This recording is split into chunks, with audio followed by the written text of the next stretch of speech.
ఈరోజు మొత్తానికి ట్రేడింగ్ ఏం చేయలేదు. కొద్దిగా ఈ 2 డేస్‌లో నేను బిజీగా ఉండడం వల్ల ట్రేడ్ అయితే ఎటువంటిది ఈరోజు తీసుకోవడానికి కుదరలేదు. బట్ ఏదైతే కమింగ్ డేస్‌లో మార్కెట్ మూవ్‌మెంట్ అవుతదో, అవ్వచ్చో అనేది ఈరోజు డిస్కస్ చేసుకుందాం. నిన్నటి వీడియోలో డిస్కస్ చేసినట్టయితే లోవర్ లోస్ ఫార్మ్ చేస్తది అని చెప్పి అనుకున్నాం. అండ్ ఇంకోటి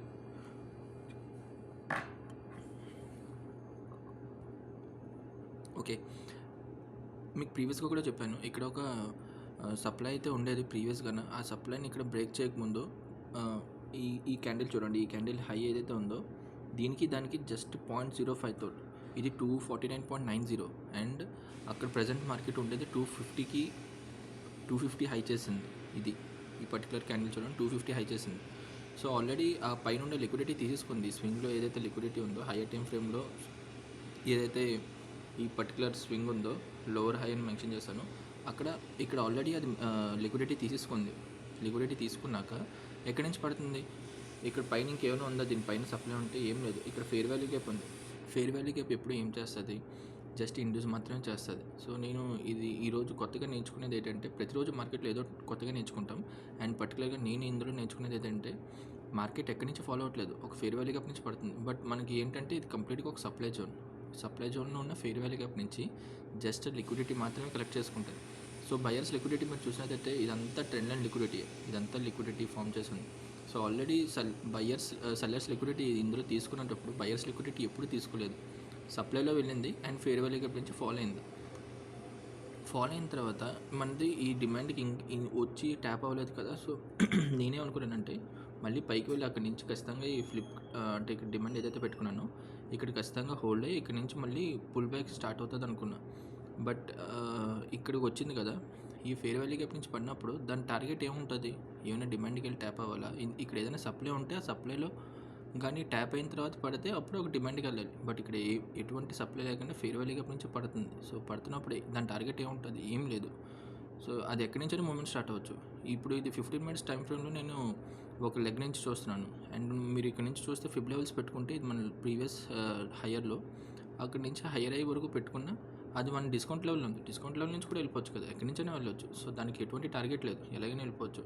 అండ్ ఇక్కడ ప్రీవియస్గా మన ఇదంతా కంప్లీట్ డిమాండ్ జోన్. ఇది కంప్లీట్గా ఒక డిమాండ్ జోన్ ఉంది. పైన అలాగైతే మనం సప్లై పెట్టుకున్నాం, ఇదంతా డిమాండ్లో నేను దాన్ని రీఫైన్ చేసుకొని కింద పెట్టుకున్నాను. దీన్ని ఆర్డర్ బ్లాక్లో రీఫైన్ చేసుకొని ఇది కంప్లీట్గా నా ఆర్డర్ బ్లాక్లో ఆల్రెడీ ఫస్ట్ టైం ఎప్పుడైతే బ్రేక్ అయిన తర్వాత ఆల్రెడీ 30% మిటిగేట్ చేసి అక్కడి నుంచి పైకి వెళ్ళింది. నెక్స్ట్ టైం మళ్ళీ ఎప్పుడైతే ఫాలో అయిందో ఆల్మోస్ట్ 70% ఇక్కడ నుంచి మిటిగేట్ చేసి పైకి వెళ్ళింది. సో ప్రీవియస్ కంటేనా ఆల్రెడీ కొద్దిగా ఆర్డర్స్ ఇక్కడ ఫిల్ చేసుకుని వెళ్ళింది. అండ్ ఇక్కడ లోవర్ టైం ఫ్రేమ్లో మనం ప్రీవియస్ ఈ రెడ్ క్యాండిల్లో చూస్తే లోవర్ టైం ఫ్రేమ్లో పుల్ బ్యాక్ ఉంది. అదే మనం చేసి ప్రీవియస్ క్యాండిల్ లిక్విడిటీ తీసుకొని పైకి వెళ్ళింది. సో అక్కడ ఒక ఆర్డర్ బ్లాక్ ఉంది. ఆ ఆర్డర్ బ్లాక్ నుంచే రియాక్షన్ స్టార్ట్ అయింది. సో ఇది నేను ఈరోజు కొత్తగా తెలుసుకున్నాను. ఇది యాక్చువల్లీ ఎక్కడి నుంచి రాలేనప్పుడు దాని టార్గెట్ ఏం కాదు కాబట్టి అది దాని డిస్కౌంట్ లెవెల్ నుంచి కూడా మూవ్మెంట్ స్టార్ట్ అవ్వచ్చు. అండ్ డిస్కౌంట్లో కూడా ఏదైతే మన ఆర్డర్ బ్లాక్ ఉందో అందులో నుంచి స్టార్ట్ అయింది మార్కెట్ మూవ్మెంట్ అవ్వడం. అండ్ ఇప్పుడు మార్కెట్ రేపటికి నేనైతే పీ సైడ్కి వెళ్తుందని చెప్పి అనుకున్నాను. ఎందుకంటే ఇక్కడ చూసినట్టు ఎప్పుడైనా ఒక హయ్యర్లో ఏదైతే లిక్విడిటీ తీసుకొని జనరేట్ అవుతుందో, లైక్ ఎగ్జాంపుల్ చూపిస్తే ఇక్కడ ప్రీవియస్గా చూపిస్తాను. సప్లై నుంచి మార్కెట్ ఎప్పుడైతే ఫాలో అవుతుందో కంప్లీట్గా లిక్విడిటీ మాత్రమే జనరేట్ చేస్తుంది. ఎక్కడ ప్రీవియస్ హైని ఎప్పుడూ గ్రాప్ చేయలేదు. ఓకేనా. అండ్ ఎప్పుడైతే ఇక్కడ చూడండి ఇది ప్రీవియస్ ఇండ్యూస్మెంట్ ఫాలో అయిన తర్వాత ఇది ఇండ్యూస్మెంట్ క్రియేట్ చేసింది ఇక్కడ. దాని తర్వాత మళ్ళీ అంటే సప్లై క్రియేట్ చేసింది కదా, ఇక్కడ నుంచి మళ్ళీ ఫాలో అవ్వాలి కదా. కానీ ఏం చేసింది, మళ్ళీ దాన్ని బ్రేక్ చేసి పైకి వెళ్ళి ఈ లిక్విడిటీని కలెక్ట్ చేసుకున్నాక ఫాలో అయింది. అంటే దాని తర్వాత ఇది హోల్డ్ చేయాలి కదా, ఎందుకంటే ప్రీవియస్ సప్లైని బ్రేక్ చేసింది కదా. సో దీంట్లో పొటెన్షియల్ ఉంది కదా, ప్రీవియస్ సప్లైని బ్రేక్ చేసిందంటే ఇందులో ఎంతో కొంత పొటెన్షియల్ ఉండాలి. కానీ అది హోల్డ్ చేయకుండా బ్రేక్ చేసిందంటే దీనికంటే ఎక్కువగా స్ట్రెంత్ ఈ సప్లైలో ఉన్నట్టు. సో ఈ సప్లై దగ్గరికి వచ్చినప్పుడు నెక్స్ట్ టైం ఎప్పుడైనా మార్కెట్లో ఫాలో వస్తుంది. సో ఇక్కడ చూడండి ఇది మన ప్రీవియస్గా సప్లై వచ్చినప్పుడు ఫాలో వచ్చింది. సో ఇది ఒకటే సినారియో నేను చూపించాలనుకోవట్లేదు. ఇక్కడ కూడా చూడండి, ఇక్కడ మళ్ళీ మార్కెట్ ఫాలో అయింది. బ్రేక్ అయిన తర్వాత మళ్ళీ ఇండ్యూస్మెంట్ క్రియేట్ చేసింది, మళ్ళీ ఫాలో అయింది. మళ్ళీ సప్లై నుంచి మార్కెట్ కిందకి రావాలి, కానీ ఏం చేసింది, దాన్ని బ్రేక్ చేసింది. బ్రేక్ చేసిన తర్వాత ఈ డిమాండ్ దగ్గర హోల్డ్ అవ్వాలి కదా. హోల్డ్ అవ్వకుండా ఏంటైంది, next day gap down open అయింది. గ్యాప్ డౌన్ ఓపెన్ అయిన తర్వాత కంప్లీట్‌గా అంటే ఈ స్ట్రక్చర్‌ని బ్రేక్ చేసింది కదా! అంటే ఈ ప్రీవియస్ సప్లై ఏదైతే ఉందో దాంట్లో ఖచ్చితంగా పొటెన్షియల్ ఉంది. మళ్ళీ ట్రెండ్ కొద్దిగా కిందన కంటిన్యూ చేయడానికి. సో, నెక్స్ట్ టైమ్ మళ్ళీ మార్కెట్‌లో ఈ సప్లై దగ్గరికి వచ్చినప్పుడు మార్కెట్ ఏమైంది? మళ్ళీ ఫాల్ అయింది. చూసారా? ఈసారి కూడా చాలా ఫాల్ వచ్చింది. అంటే ఎప్పుడైనా మార్కెట్‌లో ఇండ్యూస్‌మెంట్ కలెక్ట్ చేసుకున్నాక ఏదైతే స్వింగ్ కొత్త లెగ్ క్రియేట్ చేస్తదో అందులో ఖచ్చితంగా డిమాండ్‌కి గాని, సప్లైకి గాని పొటెన్షియల్ ఉంటది. అది మనం వెతుక్కోవాలి. సో, ఇక్కడ చూసినట్టయితే ఇప్పుడు ఇదంతా ఈ లిక్విడిటీ అంతని గ్రాబ్ చేసింది. ఏది? ఈ సప్లై గ్రాబ్ చేసినప్పుడు ఇక్కడి నుంచి వచ్చినప్పుడు మళ్ళీ ఫాల్ రావాలి కదా! సో, అక్కడి నుంచి ఆ సప్లైలో ఫాల్ వచ్చింది. బట్ ఇక్కడ మీరు తెలుసుకోవాల్సింది ఏంటంటే మిగతా ఏదైతే అంత ఫాల్ వచ్చింది, ఇక్కడ ఎందుకు ఇంత ఫాల్ వచ్చిందంటే ఆల్రెడీ ఏదైతే సెల్లర్స్‌ది టార్గెట్ ఉంటదో ఆ సెల్లర్స్ టార్గెట్ ఆల్రెడీ కంప్లీట్ అయిపోయింది కదా! కింద వరకు తీసుకురావడం. మనం వీక్లీలో ఉన్న జోన్ నుంచి వెళ్తున్నాం. ఈ యెల్లో లైన్ మనది వీక్లీ జోన్. వీక్లీలో మార్కెట్ డే టైమ్ ఫ్రేమ్ వరకుని బుల్లిష్‌లో ఉంది. బీరిష్‌లో ఉంది. ఓన్లీ వీక్లీలో మాత్రమే బుల్లిష్‌లో ఉంది. వీక్లీ అండ్ మంత్లీ బుల్లిష్‌లో ఉంది. చూస్తే ఇక్కడ చూడండి. ఇక్కడ డిమాండ్ క్రియేట్ చేసింది. పైకి వెళ్ళింది. మళ్ళీ ఇక్కడ డిమాండ్ క్రియేట్ చేసి మళ్ళీ పైకి వెళ్ళింది. అంటే హయ్యర్‌లో క్రియేట్ చేస్తుంది. ఆ తర్వాత ఏం చేసింది? లాస్ట్‌లో ఒక ఇండ్యూస్మెంట్ మాత్రం బ్రేక్ చేసింది. ఇండ్యూస్మెంట్ బ్రేక్ చేస్తే ఏం చేస్తుంది? మళ్ళీ కిందకు వచ్చిన తర్వాత దాన్ని ఏదైతే ఆర్డర్ బ్లాక్ ఉంటుందో దాంట్లో నుంచి వెళ్ళాలి. సో, ఇక్కడ దీని కింద ఏదైతే ఆర్డర్ బ్లాక్ ఉంది, ఈ ఒక్క విక్‌తో ఏదైతే ఉందో అదొకటే ఆర్డర్ బ్లాక్ మనకి. అందులో మనం 50% పెట్టుకున్నాం. 50% లెవెల్ నుంచి పైకి వెళ్తుంది. సో, ఇప్పుడు నెక్స్ట్ టార్గెట్ ఏమవుతుంది? కొత్త హై క్రియేట్ చేయడమే దీని టార్గెట్ వీక్లీ టైమ్ ఫ్రేమ్ ప్రకారం.